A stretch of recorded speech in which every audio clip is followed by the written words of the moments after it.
আজ মাটি দিয়ে বানালাম এক ঝুড়ি ফুল।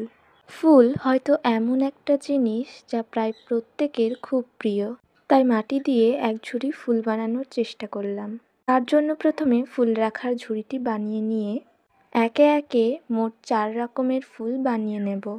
আমার বানানো এই ফুলগুলোর সাথে বাস্তবের কোনো ফুলের মিল নাও থাকতে পারে, কারণ আমার মনে যেমনটা এসেছে আমি তেমনটাই বানিয়ে নিয়েছি।